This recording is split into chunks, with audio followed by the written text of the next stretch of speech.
Very warm welcome to the programme Sawal Jawab. ਆਓ ਅੱਜ ਰਿਹਾਨ ਸ਼ਰਵਾਨੀ ਸਾਹਿਬ ਤੋਂ ਉਹਨਾਂ ਦਾ ਪੰਜਾਬੀ ਕਲਾਮ ਸੁਣਦੇ ਹਾਂ। ਜੀ ਰਿਹਾਨ।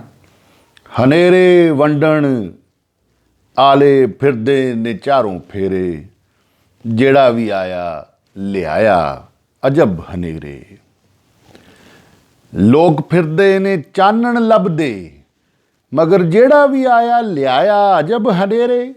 ਜ਼ਾਤ ਦੇ ਹਨੇਰੇ ਜ਼ਾਤ ਦੇ ਕੋੜ ਕਿਰਲੇ, ਜਿੱਧਰ ਵੀ ਮੂੰਹ ਕਰਦੇ ਉੱਥੇ ਪਾਣ ਹਨੇਰੇ। ਜਿਹੜੇ ਸੱਚ 'ਤੇ ਚੱਲਣ ਤੇ ਜਿਨ੍ਹਾਂ ਦੇ ਸੱਚ ਦੇ ਫੇਰੇ, ਉਹੀ ਫਿਰ ਹੋਣ ਸਿਰਫ ਬਕਾ ਤੇ ਬਕਾ ਦੇ ਫੇਰੇ। ਹਨੇਰੇ ਵੰਡਣ ਵਾਲੇ ਫਿਰਦੇ ਨੇ ਚਾਰੋਂ ਫੇਰੇ, ਜਿਹੜਾ ਵੀ ਆਇਆ ਲਿਆਇਆ ਅਜਬ ਹਨੇਰੇ।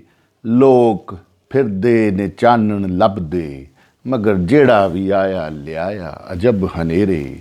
ਮਗਰ ਜਿਹੜਾ ਵੀ ਆਇਆ ਲਿਆਇਆ ਅਜਬ ਹਨੇਰੇ। ਮਗਰ ਜਿਹੜਾ ਵੀ ਆਇਆ ਲਿਆਇਆ ਅਜਬ ਹਨੇਰੇ। ਇਹਦੇ ਨਾਲ ਹੀ ਅੱਜ ਦਾ ਪ੍ਰੋਗਰਾਮ ਖਤਮ ਕਰਨ ਦੀ ਇਜਾਜ਼ਤ ਦਿਓ। ਰੱਬ ਰਾਖਾ।